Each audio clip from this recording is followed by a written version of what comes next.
तो साल का अंतिम चंद्र ग्रहण है और साथ ही साथ गुड न्यूज टुडे पर ये महा कवरेज आप देख रहे हैं। चलिए अपनी चर्चा की शुरुआत करते हैं। तो सबसे पहले मेहमानों से आपको मिलवा दें। आज हमारे साथ हम जुड़ रहे हैं इस विशेष कार्यक्रम में प्रणव शर्मा जी, जो कि एस्ट्रोनॉमर हैं।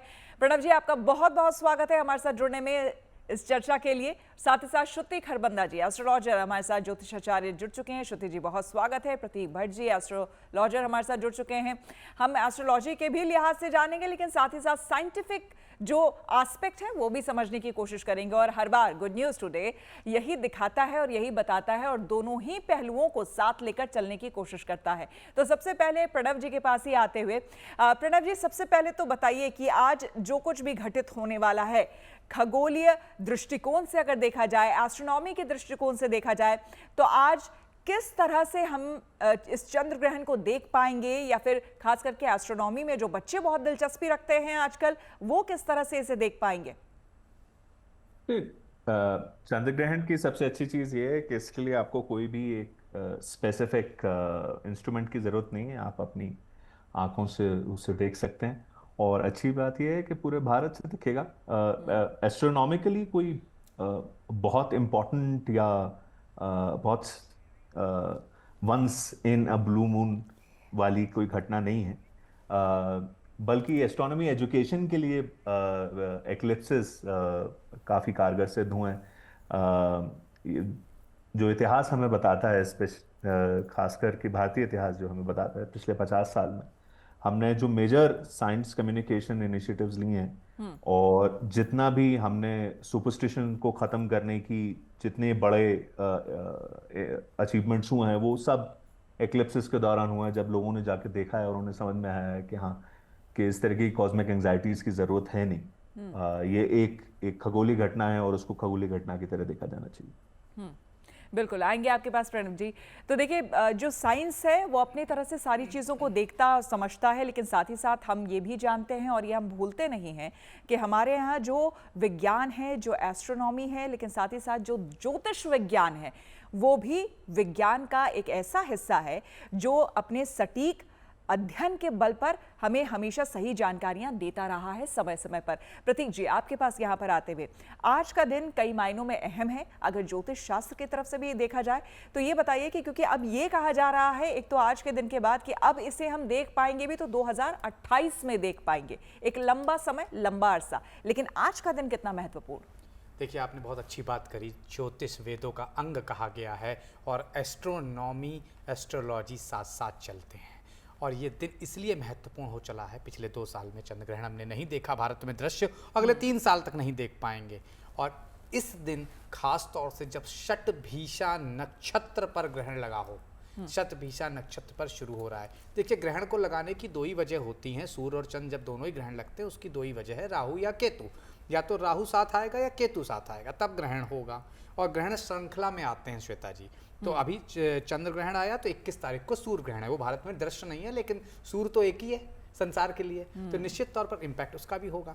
तो ये जो चंद्र और सूर्य ग्रहण है, इस बार ये चंद्र ग्रहण इसलिए इंपॉर्टेंट हो चला कि राहु के नक्षत्र, राहु क्या है? मोह, माया, मिथ्या, छलावा, दिखावा, बहकावा। आप कितनी भी कोशिश कर लें, लेकिन जो आपकी छाया होती है वो आपसे आगे ही चल रही होती है, और आप जहाँ उसे पकड़ने की कोशिश करते हैं वो 2 कदम फिर आगे बढ़ जाती है जब आप आगे बढ़ते हैं। तो यही राहु है। तो इसीलिए जो भ्रम की स्थिति है आज के दिन में, ये थोड़ी सी बहुत अच्छी नहीं कही जाएगी ज्योतिष के लिहाज से। लेकिन मैं हमेशा ही खंडन करता हूँ, क्योंकि गुड न्यूज़ टुडे कोई भी भ्रांतियां नहीं फैलाता। बिल्कुल। आपके माध्यम से श्वेता जी, मैंने कई बार इसलिए वैज्ञानिक पहलू बताया, तो आज भी वही बता रहा हूँ। वराह मिहिर ने सबसे पहले ग्रहण और प्राकृतिक आपदा, भूकंप, सुनामी का जिक्र किया। उन्होंने साफ कहा, वायु वेग में परिवर्तन आता है जब भूकंप आता है। और इसको साइंटिफिक तरह से समझे, गुरुत्वाकर्षण आप अच्छे से जानती है जी, 9.8 उसकी वैल्यू होती है, उस पर फर्क आता है। तो उस वजह से क्या होता है, टेक्टोनिक प्लेट्स में परिवर्तन आना शुरू हो जाता है। तो ऐसा कोई ग्रहण हुआ ही नहीं आज तक जिसके अगले विदिन वीक भूकंप ना आया हो, सुनामी ना आया हो। और इस बार कुंभ राशि में है शतभिषा नक्षत्र और पूर्व भाद्रपद नक्षत्र। जो भी लोग कुंभ राशि में जन्मे हैं, पूर्व भाद्रपद में जन्मे हैं, शतभिषा में जन्मे हैं, उनको तो इशू होंगे, लेकिन इशू कब और कहाँ होंगे? जो उन तटीय इलाकों में है जहाँ सुनामी का खतरा है। ऐसे एरिया जहां भूकंप, जैसे कि नेपाल का एरिया बहुत ज़्यादा भूकंप एक्टिव रहता है, वहाँ प्रॉब्लम है। लेकिन आप कहें कि 130 करोड़ लोगों में 13 लाख लोगों की अगर कुंभ राशि सब परेशान हो जाएंगे, ऐसा नहीं है। बिल्कुल। तो आपको अपना मतलब आप उपाय- जनरलाइज नहीं कर सकते जी, हैं चीजों को। आप हाँ। अपने उपाय करते रहिए। ओम नमः शिवाय का पाठ करिए। चंद्रमा ग्रसित है, ग्रहण में बोलते हैं, ग्रह आपकी समस्याएं भी ग्रहण कर रहे होते हैं, तो निश्चित तौर पर ओम नमः शिवाय, ओम श्राम श्रीम श्रोम सह चंद्रम से नमः, इसका ज़्यादा से ज़्यादा पाठ करिए। और जो लोगों की नाइट शिफ्ट है, ये प्रश्न मुझसे पूछा जा रहा है कंटिन्यूअस, बिल्कुल। जो जैसे श्वेता जी आप आज पूरी कहीं ना कहीं मेहनत से, आप मुझे लगता है आज 1 बजे के पहले आप नहीं जा रही हैं, तो आप क्या कर सकती ना सूतक काल हो सकता, ना आप कोई और काल बना पाएंगी। तो मुझे लगता है कर्म की पूजा होती है, तो बिल्कुल। इससे बड़ा तो कोई कर्म है नहीं। लेकिन हाँ, जब मैं नहीं बोल रहा हूँ, श्रुति जी बोल रही होंगी या श्वेता जी बोल रही होंगी, जब मैं बोल रहा हूँ श्वेता जी, मैं तब कहूँगा आप सबको नमः शिवाय, चाहे हम और आप हों, नमः शिवाय का पाठ कंटिन्यू हम जाप कर सकते हैं, बीच में जाप किया जा सकता है। मानसिक जाप। जी बिल्कुल। श्रुति जी, यहाँ पर आपके पास आते हुए आज के दिन को ये भी बताया जा रहा है कि आज न सिर्फ आखिरी चंद्र ग्रहण है, बल्कि कई सारे योग भी आज के दिन जो है वो देखने को मिल रहे हैं। और ऐसा कहा जा रहा है शायद पहली बार या बहुत समय बाद ऐसा हो रहा है कि पितृपक्ष की भी शुरुआत आज से ही हो रही है। देखिए, अपने आप में सबसे बड़ा संयोग तो यही है कि ग्रहण उस दिन पड़ रहा है जिस दिन पूर्णिमा, वैसे तो पूर्णिमा के दिन पड़ता ही है, लेकिन श्राद्ध की शुरुआत हो रही है, तो पूर्णिमा का श्राद्ध जो है यहाँ से शुरू होता है। अब देखिए, जैसे हर साइंस होती है, वैसे ज्योतिष भी हम कहते हैं कि साइंस है। हमने छोटे छोटे जो पैटर्न्स हैं उसको मैप किया, कहीं ना कहीं वो इवॉल्व होते होते यहाँ आई, तो हमें ये लगा कि देखें, योग, हम कुछ योग बहुत अच्छे मानते हैं, लेकिन कुछ योग ऐसे हैं जो बहुत ऑब्सोलीट हो गए। तो योग की बजाय हम ये देखते हैं कि ग्रहण देखिए हर साल लगता है, देश में दिखे ना दिखे वो बात अलग है, क्योंकि सूर्य जब गोचर में रहेंगे, गोचर मतलब ट्रांजिट में, मूवमेंट में जो हमें दिखता है पृथ्वी के नज़रिए से, तो वो गुजरेंगे ज़रूर। एक अमावस्या का दिन पड़ जाएगा राहु या केतु के पास से, तो वो ग्रहण लग जाएगा। देश में दिखाई ना दे वो अलग बात है। तो खास क्या बनाता है उस ग्रहण को, उस समय के, उस वक्त के ग्रह गोचर उसको जो है खास या अच्छा, अनुकूल या प्रतिकूल बनाते हैं, तो वो देखने वाली बात होती है। और अगर हम इस बार का ग्रहण भी देख लें तो कई राशि वालों को आर्थिक लाभ होते हुए भी हमको दिखते हैं। देश दुनिया के हिसाब से हम देख लें तो देखें, अभी तक भी हमने देखा है कि जो पहाड़ों पे लैंडस्लाइड हुई है या भूस्खलन जिसे हम कहते हैं, या बहुत बाढ़ आई है, बारिश हुई है, मुझे लगता है कि अब जो है इस ग्रहण के बाद उस चीज़ में थोड़ी सी कमी आनी चाहिए। लेकिन एक्सीडेंट्स, चोट, वो सब तरह की चीज़ें, वाद विवाद, कॉन्फ्लिक्ट्स कहीं ना कहीं वो मुझे बढ़ते हुए दिखते हैं, ख़ास तौर से 13 सितंबर से लेकर 25 दिसंबर तक के बीच में। और उसमें भी ख़ास तौर पे अगर मैं कहना चाहूँ तो वो नवंबर का जो महीना है वो बहुत ध्यान से विचरण करने वाला है, क्योंकि ग्रहण का वो असर रहता है 3 महीने तक, और ख़ास तौर पे तब पेयर्स में पड़ता ही है। अभी चंद्र ग्रहण है तो 21 सितंबर को जो है आपका सूर्य ग्रहण पड़ेगा, तो उस तरीके से हम जो है गणना करते हैं कि अब इस राशि में पड़ा है तो उसका ये प्रभाव मोटा मोटा एक ऊर्जा बनती है, तो उस तरह की ऊर्जा है। तो कहीं ना कहीं ये आर्थिक लाभ भी बहुत दिखाती है। तो वो इस तरह से बनते हैं आपके लिए लाभ की पहले नुकसान की स्थिति होती है, वो स्थिति इस तरह की बनती है जिसमें से आप लाभ निकाल के लेकर आते हैं, कहीं छुपी हुई अपॉर्चुनिटी आपको मिल जाती है। तो इस तरीके का मुझे लगता है कि ये व्यापार के मद्देनजर जो है, कई लोगों के लिए, श्रुति जी जो आप बात कह रही हैं, कई लोगों के लिए ये जो मौका है, जो चंद्र ग्रहण है, वो लाभ लेकर के आ सकता है। जी हाँ, मुझे ऐसा लगता है कि मेष राशि के लोगों के लिए खास तौर पे अगर मैं कहना चाहूँ तो मेष राशि के लिए आर्थिक लाभ, नए कॉन्ट्रैक्ट साइन करने के लिए लाभ जो है, उनके लिए ये समय इस लिहाज से जो है बहुत अनुकूल है। लेकिन मैं फिर भी कहूँगी कि 3 महीने का असर हम देख के चलते हैं तो नवंबर के महीने में थोड़ा सा वाद विवाद में और ट्रैवल करते हुए वो जो है ध्यान उसमें देने की जरूरत है। चलिए, राशिवार हम अलग अलग जानेंगे ही, और उससे समझ में भी आएगा कि राशिवार अगर हम देखें तो हर जो जातक है, अलग अलग जातक है, उनके लिए ये ग्रहण क्या लेकर के आया है। एक बार प्रणव के पास फिर से चलते हुए, प्रणव देखिए, जो खगोलीय विज्ञान है वो अलग ढंग से सारी चीज़ों को डिस्क्राइब करता है, हम भी समझते हैं उसको एक अलग ढंग से, बच्चे भी स्कूलों में जो पढ़ाई उनकी भी होती है वो बिल्कुल डिफरेंटली बताया जाता है उस चीज़ से जो चर्चा अभी स्टूडियो में हो रही है। लेकिन साथ ही साथ आपसे ये भी समझना चाहेंगे, जो साइंस है सिंपली वो कहता है कि भाई आप ही ने अभी कहा कि इस चंद्र ग्रहण को हम खुली आंखों से देख सकते हैं, उसमें कोई दिक्कत नहीं है। लेकिन यहाँ जो ज्योतिष शास्त्र है वो कहता है कि इसकी मनाही है, आपको खुली आंखों से नहीं देखना चाहिए। आपके उसके पीछे लॉजिक्स क्या है?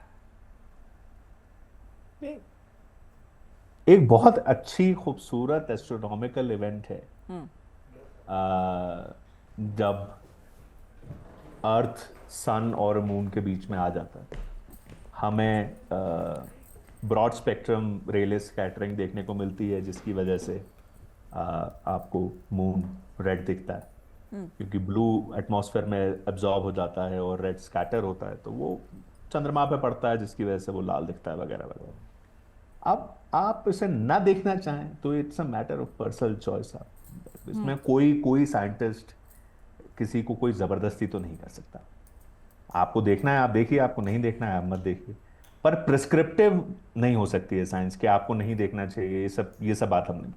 लेकिन आज के चांद की अगर बात कर रहे हैं तो आज का चांद बताया जा रहा है कि ये ब्लड मून और साथ ही साथ सुपर मून होने वाला है, जो देखने में होगा।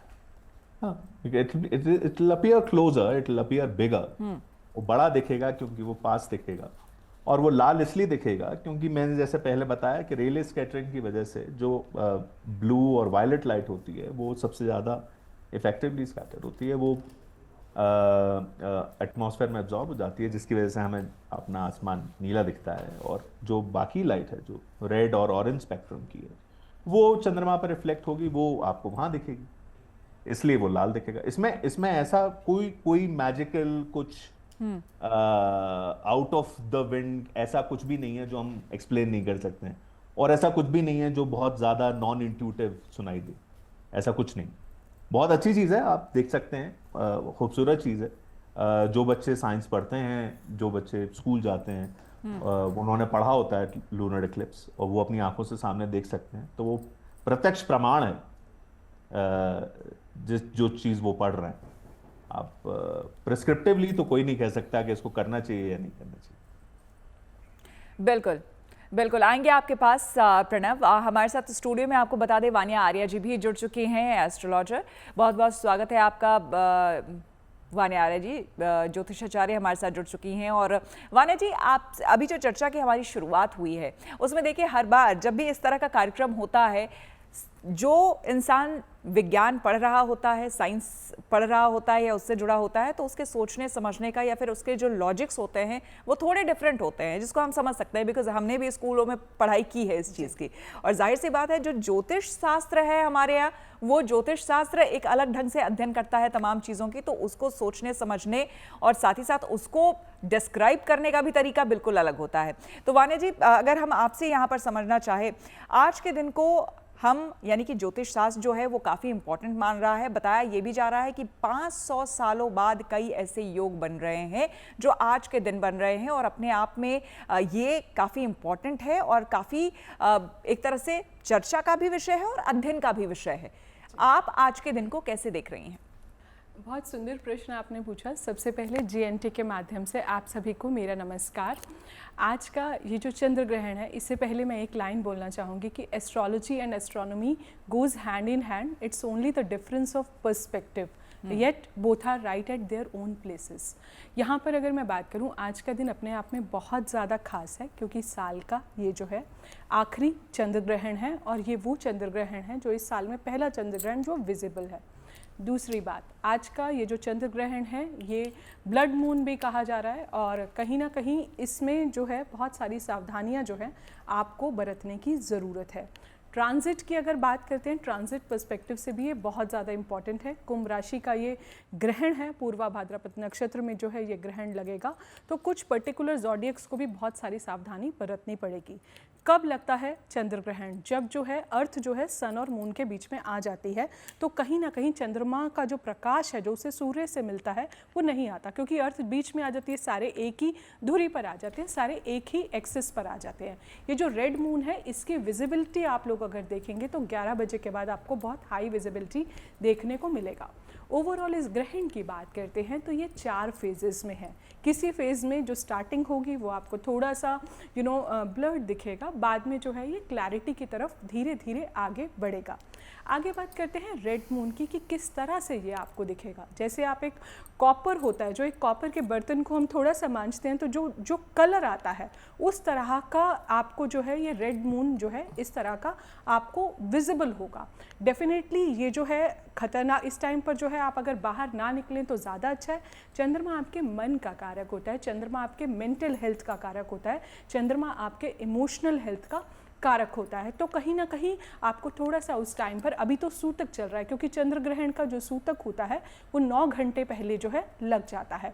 तो अभी हम सूतक काल में हैं और ग्रहण अभी थोड़ी देर में हमारा शुरू हो जाएगा। 3.5 घंटे का लगभग जो है इस ग्रहण का आपका ड्यूरेशन रहेगा। उस ड्यूरेशन में अगर आप मानसिक जाप करते हैं, अगर आप मंत्रों का जाप करते हैं, क्योंकि इसका कहीं ना कहीं साइंटिफिक रीज़न भी है, जब भी आप मंत्रों का जाप करते हैं तो आपके सबकॉन्शियस ब्रेन, आपके ब्रेन नर्वस सिस्टम से हैप्पी हार्मोन्स का सिक्रीशन जो है वो होता है। तो कहीं ना कहीं आप अपनी लाइफ में बहुत ज़्यादा पॉजिटिव फील करते हो। तो इस टाइम पर अगर आप मानसिक जाप करते हैं, मंत्रों का जाप, मेडिटेशन करते हैं, अपने इष्ट देव को अगर आप याद करते हैं, या फिर जो है आप गुरु मंत्र करते हैं, क्योंकि कहीं ना कहीं हर चीज़ हमें जीवन में एक प्रोटेक्शन देती है, एक शील्डिंग देती है और एक कवच देती है। इसके अलावा जो है जब ग्रहण पीक पर होगा तो हो सकता है उस टाइम पर आपको थोड़ा सा एंग्जाइटी और ज़्यादा बढ़े, स्पेशली जो प्रेग्नेंट लेडीज़ हैं। और एक बात मैं बहुत इंपॉर्टेंट बताना चाहूँगी जीएनटी के माध्यम से कि इसका इम्पैक्ट सिर्फ ह्यूमन लाइफ पे नहीं आता, इसका इम्पैक्ट एनिमल किंगडम पर भी आता है, इसका इम्पैक्ट प्लांट किंगडम पे भी आता है। बहुत सारी रिसर्चेस में एनिमल्स जो है वो कंफ्यूज हो जाते हैं इस टाइम पर कि इस टाइम पर दिन है या इस टाइम पर रात यानी कि है। वान्या जी, यानी कि पूरे यूनिवर्स में एक तरीके से अगर कहा जाए तो ये जो चंद्र ग्रहण है पूरी यूनिवर्स में कहीं ना कहीं उसका असर जो है वो देखने को मिलता है। प्रतीक जी आपके पास आते हुए, क्योंकि अब थोड़ी ही देर बाद ग्रहण काल जो है उसकी शुरुआत होगी कुछ ही समय बाद, लेकिन बात आई सूतक की, क्योंकि कई लोग जो है इस वक्त हमें देख रहे हैं और इस बार ये बहुत ही क्लियर है, कई जितने भी महानगर है उस सब में देखे जा सकते हैं। इस बार ज्यादा से ज्यादा जगहों पर लोग जो है वो सीधे देख सकेंगे चंद्र ग्रहण, वहां पर लगेगा। तो सूतक का भी उतना ही मान है, उतने भी मायने हैं। 9 घंटे पहले, जैसा कि वान्या जी ने भी बताया कि 9 घंटे पहले सूतक काल की शुरुआत हो चुकी है। ऐसे में सूतक खास करके क्या होता है, आप क्या समझते हैं ज्योतिष विज्ञान में, शास्त्र में सूतक के बारे में, और साथ ही साथ इस दौरान क्या करना चाहिए वो भी बताएं। देखिए, सूतक ऐसे समझना होगा हमें, चंद्रमा एक राशि में 2.5 दिन रहता है। तो जैसे कि आप, हर आदमी बड़ा परेशान है कि मुझे क्या 11 बजे के बाद नहीं सोना चाहिए। मैं कह रहा हूँ 2.5 दिन, एक दिन पहले आ गया था कुंभ राशि में, तो क्या कल भी नहीं सोएंगे, आज भी नहीं सोएंगे, और क्या आधे दिन कल भी नहीं सोएंगे? नहीं पॉसिबल है। तो सूतक काल क्या होता है कि मंदिर, सारे शुभ कार्य, एक सूर्य का 12 घंटे का और चंद्रमा का 9 घंटे का होता है, जब एकदम प्रछाया में उस ग्रह के करीब आने लगता है, जब सूर्य, चंद्र, पृथ्वी एकदम एक सीध में आने लगती है, उसके कुछ देर पहले 9 घंटे का निर्धारण सूतक काल का चंद्रमा का हुआ और सूर्य का 12 घंटे का। इसीलिए मैं समझा रहा हूँ कि आपको ये चीज़ समझनी होगी। सूतक काल का अर्थ सिर्फ इसलिए है कि इस समय ये जो ग्रहण है हैवली इम्पैक्ट देना शुरू हो चुका है 9 घंटे पहले चंद्र ग्रहण का। तो अब आपको मंदिर के कपाट, क्योंकि वहाँ पॉजिटिविटी लेने जाते हैं, वहाँ नेगेटिविटी है, क्योंकि इस समय ग्रहण की वजह से वो चंद्रमा में वो पावर नहीं रह गई, और निश्चित तौर पर वायु वेग में और जो भी रेज आपके पास आ रही उनमें परिवर्तन आया है। इस वजह से, उसकी वजह से मंदिरों में भी जो पूजा पाठ है वो बंद हो जाती है, कपाट बंद हो जाते हैं। तो सूतक काल का अर्थ सिर्फ इतना है कि ग्रहण से 9 घंटे पहले, इस बार 12:57 पे, क्योंकि नई दिल्ली में 9:57 पे ग्रहण शुरू होगा, सूतक काल लग गया। इस दौरान आप खाना पीना खा सकते हैं, पानी पी सकते हैं, जलपान कर सकते हैं, लेकिन तुलसी इधर जरूर डालिए, क्योंकि एंटीऑक्सीडेंट बोली गई है, एंटीबैक्टीरियल तुलसी बोली गई है। लेकिन अब अगर आप ये कहें कि इस दौरान सूतक लग गया, कुछ नहीं करना है, वो गलत है। अगर आप मुझसे जुड़ करके अपनी समस्याओं का समाधान चाहते हैं और चाहते हैं कि आपकी समस्याओं को ज्योतिष के माध्यम से सुलझाया जाए, तो आप हमसे संपर्क कर सकते हैं, जुड़ सकते हैं एस्ट्रो तक पर।